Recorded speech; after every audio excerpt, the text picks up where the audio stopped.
একটা দেশের বিভিন্ন প্রেক্ষাপটে বিভিন্ন সময় বিভিন্ন ঘটনা ঘটতেই পারে। এর সাথে বাংলাদেশকে একটা ডেমোক্রেটিক ট্রানজিশনে যে আমরা সিদ্ধান্তগুলো নিয়েছি এবং নির্বাচনের সময়সীমা যেটা বলা হয়েছে, এগুলোর সাথে কিন্তু বিভিন্ন ঘটনাবলীর সাথে কোনো সম্পর্ক নেই। এগুলো প্রত্যেকটা ঘটনার সাথে ভিন্ন ভিন্নভাবে সরকার এগুলোকে তাদের সিদ্ধান্তের মাধ্যমে এগুলো সমাধান দেবে। এগুলোকে নির্বাচনের সাথে মিশিয়ে ফেলা, গুলিয়ে ফেলা আমাদের ঠিক না। অনেকে চেষ্টা করে গুলিয়ে ফেলার জন্য, একটা কনফিউশন সৃষ্টি করার জন্য।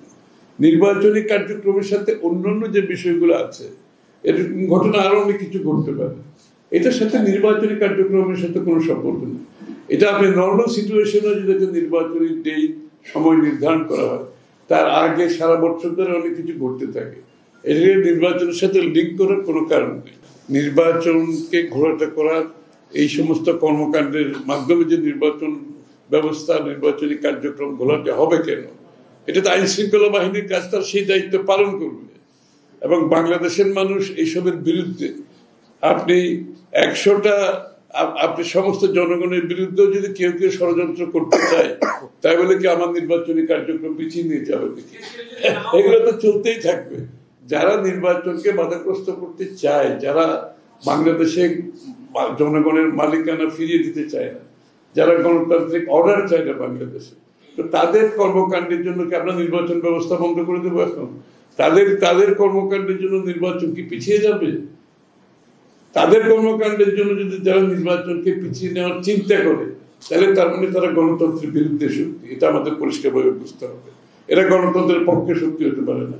সারা বিশ্ব, সমস্ত বাংলাদেশের মানুষ আজকে ফেব্রুয়ারির প্রথমার্ধে নির্বাচন সমাপ্তির দিকে এগিয়ে যাচ্ছে, নির্বাচনী কার্যক্রম নিয়ে এগিয়ে যাচ্ছে। জনগণ তাদের ভোটাধিকার প্রয়োগের জন্য অপেক্ষা করছে অধীর আগ্রহে, এবং তাদের মাধ্যমে, তারা ভোটের মাধ্যমে, তাদের ভোটের মাধ্যমে তারা তাদের প্রতিনিধি নির্বাচন করে, যে প্রতিনিধি তার কাছে দায়বদ্ধ থাকবে, জবাবদিহি থাকবে একটা গণতান্ত্রিক অর্ডারে। বাংলাদেশ যেটা বিগত 15-20 বছর দেখে নেয়, তারা সেই গণতান্ত্রিক অর্ডারে ফিরে যাওয়ার জন্য জনগণ অপেক্ষা করছে। এবং গণতন্ত্রকামী বিশ্বের যে দেশগুলো আছে, তারাও চায় বাংলাদেশের সত্তর একটা নির্বাচনের মাধ্যমে একটা গণতান্ত্রিক অর্ডার ফিরে আসলে তাদের বাংলাদেশের সাথে কাজ করতে সুবিধা হবে। এই কথাগুলো তারা বলছে। কিন্তু বাংলাদেশে নির্বাচন এমন একটি বিষয়, আবার তো বলার অপেক্ষা রাখে না। বাংলাদেশের মানুষ নির্বাচন একটা উৎসব মুখর বিষয়। নির্বাচনের উৎসব বাংলাদেশের মানুষের জন্য, এবং এটার সাথে এই সমস্ত সন্ত্রাসী কর্মকাণ্ডের কোনো সম্পর্ক নাই। লক্ষ লক্ষ সেন্টারে ভোট হবে বাংলাদেশে। ঢাকা শহরের রাস্তায় তো ভোট হয়নি, ভোট হবে সারা বাংলাদেশে 300 কনস্টিটিউয়েন্সিতে, লক্ষ লক্ষ পোলিং বুথে ভোট হবে। সুতরাং 2-4টা ঘটনা এখানে কি ঘটছে, এটার সাথে নির্বাচনী কার্যক্রমের বাধাগ্রস্ত হওয়ার কোনো সুযোগ নেই। নির্বাচনের দিনেও তো ভাই ঘটনা ঘটে বাংলাদেশে, তাই না? ঘটনা ঘটে না নির্বাচনের দিকে? এখন যদি 20টা সেন্টারে যদি ঘটনা ঘটে কয়েক লক্ষ সেন্টারের মধ্যে, তার জন্য এটাকে আমাকে ধরে নিতে হবে যে আমার নির্বাচনী কার্যক্রমে বাধাগ্রস্ত হচ্ছে? এটা তো সবসময় ছিল। এমনকি নির্বাচনের দিনও কিছু হয়, এই সমস্ত ভায়োলেন্স তো হতেই পারে। এটার সাথে নির্বাচনকে মিশিয়ে ফেলার, গুলিয়ে ফেলার কোনো সুযোগ নেই। যারা এই অপচেষ্টা করে, তারা আসলে নির্বাচন চায় না, তারা গণতান্ত্রিক অর্ডারে বাংলাদেশকে ফিরিয়ে নিতে চায়। একটা গণতান্ত্রিক দেশে কোনো দলের সেই সুযোগ নেয় যে সরকারকে জিম্মি করে সমস্ত বাংলাদেশের মানুষের যে অধিকার সেটা কেড়ে নেবে, এবং তাদের ভোটাধিকার কেড়ে নেবে, তাদের আগামী দিনের নির্বাচনের মাধ্যমে সিলেকশনের অধিকার কেড়ে নেবে একটা দল জিম্মি করে। এটা কি সম্ভব বাংলাদেশে? এবং যারা এই জিম্মির পথে যাবে, তারা জনগণ থেকে আরো বেশি বিচ্ছিন্ন হবে।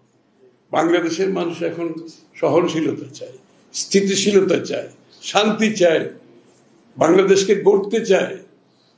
তারা এই সমস্ত অসহনশীল আচরণ, স্থিতিশীলতা নষ্ট করা, এই সমস্ত যে সমস্ত রাজনৈতিক দল সেই পথে চলবে, তাদের ভবিষ্যৎ খুব ভালো হবে আমরা মনে করি। আমরা নির্বাচনে যাচ্ছি না, শুধু আমরা 237 জনকে নমিনেশন দিয়েছি, আর বাকি নমিনেশন কয়েকদিনের মধ্যে শেষ হয়ে যাবে। সুতরাং নির্বাচনে যাওয়া নিয়ে না যাওয়ার কোনো বিষয় নাই বিএনপির জন্য। বিএনপি না, দেশের মানুষের জন্য এই প্রশ্ন নাই। কিছু লোকের থাকতে পারে। আর আমাদের অবস্থা আমরা পরিষ্কার করেছি। আমরা যে ঐক্যমতের পরিপ্রেক্ষিতে যে চার্টার সই করেছি, সেখানে সেটা আমরা পরিপূর্ণভাবে পালন করব আগামী সংসদে পাশ করব, পরিষ্কার, ঠিক আছে। এবং এখন প্রধান উপদেষ্টা সাহেব কি দেবে আমি তো বলতে পারবো না। ওটা যদি ওই ফ্রেমওয়ার্কের মধ্যে থাকে তো আমি তো কোনো সমস্যা দেখছি না। ওই ফ্রেমওয়ার্কের মধ্যে থাকলেই তো হলো, যেটা আমরা সই করেছি ওই ফ্রেমওয়ার্কের মধ্যে থাকলে বিএনপি।